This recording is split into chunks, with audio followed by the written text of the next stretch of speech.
ओम ब्रह्म सत्यम सर्वाधार।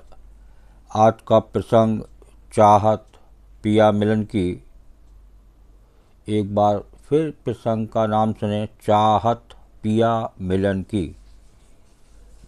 आज घर में सुबह से खूब चहल पहल थी।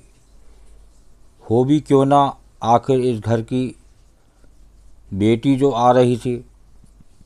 इस बार शीतल दीदी और मनोज जिया जी बहुत सालों के बाद इंडिया आ रहे थे।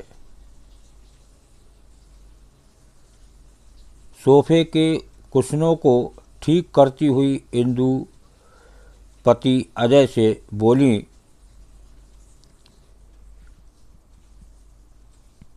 हाँ तुम ठीक कह रही हो, दीदी लगभग 10 साल के बाद आ रही हैं। जब बच्चे छोटे थे तब तो 2-3 बार आई थीं, फिर बच्चे स्कूल जाने लगे, घर नौकरी खर्चे सब देखना पड़ता है। आखिर हमारी तरह पति पत्नी माँ नौकरी ही तो करते हैं। अब बच्चे कमाने लगे हैं तो दीदी जिया जी काफ़ी खुद को चिंता रहित महसूस करते होंगे। वो तो है, कहकर इंदु रसोई में चली गई। थोड़ी देर में बाहर गाड़ी के हार से सब बाहर की ओर भागे। माँ शारदा जो सुबह से ही बेटी दामाद के आने का इंतज़ार कर रही थी, आज उसके भी दर्द से भरे पाँवों में जान आ गई। बहुत प्यार से शीतल और मनोज सबसे मिले। देर रात तक इंदु शीतल अजय बातें करते रहे। सुबह शीतल की आँख बहुत देर से खुली। बाहर उठकर आई तो दिसंबर की ठंड ने कपकपी छिड़वा दी। दीदी शाल ओढ़ लो और छत पर चलो जाओ, बड़ी अच्छी धूप खिल रही है।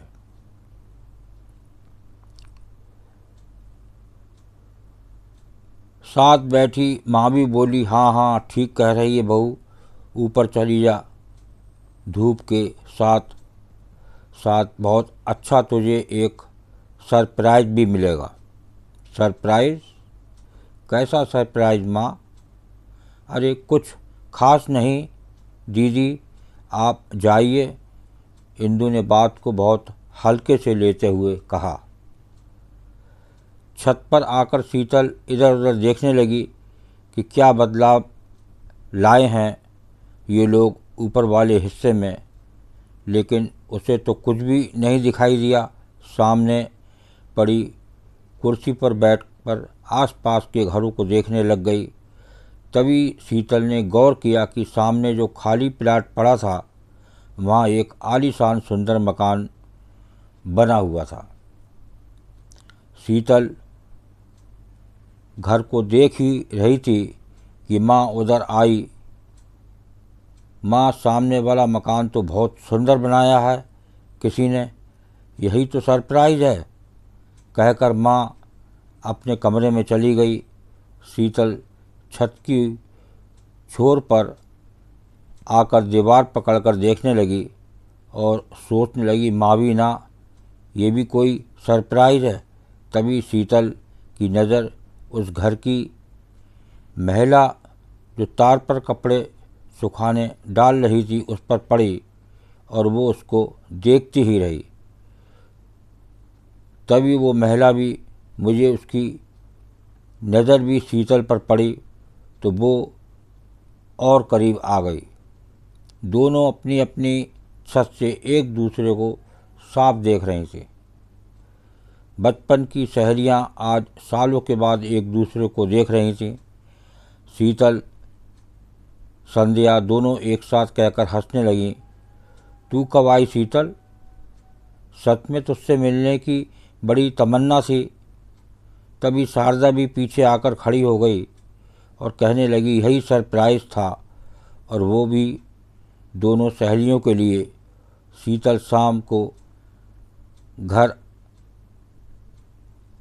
आजा बैठते हैं पहले की तरह। फिर से एक बार संध्या ने आंखें मटकाते हुए कहा। शीतल ने भी मुस्कुराते हुए हाँ में सिर हिलाया। अब शेष अगले अंक में प्रस्तुत होगा।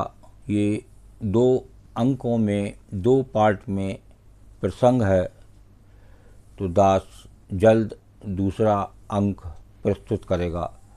आज पहले पार्ट का आनंद लीजिए। ओम ब्रह्म सत्यम सर्वदा। दास का प्रसंग अच्छा लगा हो तो ज़रूर शेयर करें, जिससे और भी लोग इसका आनंद ले सकें। ओम ब्रह्म सत्यम सर्वदा।